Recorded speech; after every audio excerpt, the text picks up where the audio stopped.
그날 밤 미국 뉴햄프셔주 하버일에 한적한 112번 국도에서 마우라 머레이의 실종 사건이 벌어졌다. 국도를 달리던 스쿨버스 운전사가 미끄러진 차량 옆에서 서성이는 젊은 여성을 목격했다. 그녀는 도움을 거절하고 경찰 신고도 막았다. 이후로 그녀의 행방은 오늘날까지도 미궁 속에 빠져있다. 2004년 2월 9일 미국 뉴햄프셔주 하버일에 한적한 112번 국도에서의 사건은 아직도 수많은 미스테리 매니아들의 뇌리에 깊숙이 새겨져 있다.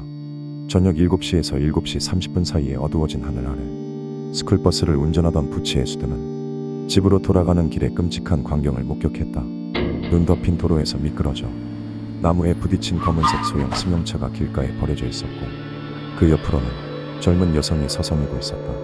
에스드가 다가가 도움을 제안했을 때 그녀는 이미 보험사와 통화를 마쳤다며 도움을 거절했고 경찰을 부르지 말라는 간청도 했다. 그 순간은 21세의 마우라 머레이가 마지막으로 목격된 때였다. 그 이후로 머레이는 흔적도 없이 사라졌다. 20년이 지난 오늘날까지도 그녀를 본 사람은 없으며 그 어떤 개인적인 물건 사용 기록도 발견되지 않았다. 이 사건은 여전히 그녀가 의도적으로 잠적한 것인지 아니면 누군가에 의해 납치되어 살해당했거나 사고 후 길을 잃고 결국은 숨졌는지에 대한 의문을 남기고 있다. 정황과 추측에 기반한 다양한 시나리오들만 무성할 뿐이다. 사고 당일의 상황은 더욱 수상쩍은 점을 드러내고 있다. 사고를 목격한 부치 에스드가 경찰에 신고한 시간은 7시 46분이었지만 경찰이 도착했을 때 머레이의 자취는 이미 사라져 있었다. 파손된 차량은 버려져 있었고 차 안에는 술병과 화장품만 남아 있었다. 운전석 주변에는 붉은 얼룩이 있었지만 그것은 레드 와인 자국으로 밝혀졌다. 특이하게도 주변에는 발자국이 전혀 없었고 머레이는 보험사와 통화한 적이 없다는 사실도 밝혀졌다. 경찰은 다음날 아무런 소식이 없자 더욱 광범위한 수색을 시작했다. 사고 현장 주변 800m 이내를 철저히 조사했으며 심지어 헬리콥터까지 동원되었지만 머레이의 흔적은 찾을 수 없었다. 언론의 관심도 폭발적이었고 지역 방송사부터 전국 매체에 이르기까지 수많은 취재진이 몰려들었다. 이 사건은 미국 전역에 걸쳐 큰 관심을 끌었고 마우라 머레이의 실종은 끝없는 추측과 미스터리로 남아있다. 사건 당일 머레이는 마치 누군가에게 쫓기듯 서둘러 행동하고 있었다. 그녀는 이른 새벽에 버몬트주와 매사추세츠주의 버크셔로 가는 길을 검색하고 남자친구에게는 곧 전화하겠다는 메시지를 보냈으나 실제로 통화는 하지 않았다. 더 나아가 뉴햄프셔주의 콘도에 방을 예약할 수 있는지 문의하기도 했지만 결국 예약은 하지 않았다.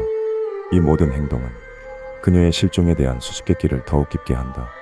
그렇다면 무엇이 그녀를 이토록 급하게 움직이게 했던 것일까? 이것은 아직도 해답을 찾지 못한 수많은 질문 중 하나일 뿐이다. 2월 9일에 오후가 저물어 갈 무렵 마우라 머레이는 뜻밖의 행동을 취했다. 오후 1시 24분 그녀는 자신의 지도교수에게 긴급한 이메일을 보냈다. 내용은 가족 중 누군가가 세상을 떠났기 때문에 일주일간 학교에 나오지 못할 것이라고 했다. 하지만 이 이메일은 미스터리 그 자체였다. 실제로 그녀의 가족 중 사망자는 없었다. 이것은 무엇을 의미할까? 오후 3시 30분 머레이는 캠퍼스를 떠나 차를 몰고 현금 $280를 인출하고 평소에는 잘 마시지 않던 보드카와 와인 4병을 구입하는 등의 예상치 못한 행동을 취했다. 그녀가 인출한 돈은 계좌에 있던 거의 모든 금액이었다. 이 모든 준비는 몇 시간 뒤에 일어날 그녀의 행방불명과 깊은 연관이 있었다. CCTV에는 그녀 혼자 있는 모습만 포착되었고 아무도 그녀와 함께한 흔적은 없었다. 그리고 그날 저녁 그녀는 자신의 거주지로부터 210km 떨어진 곳에서 실종되었다. 이 모든 정황은 몇 가지 가능성을 제시한다.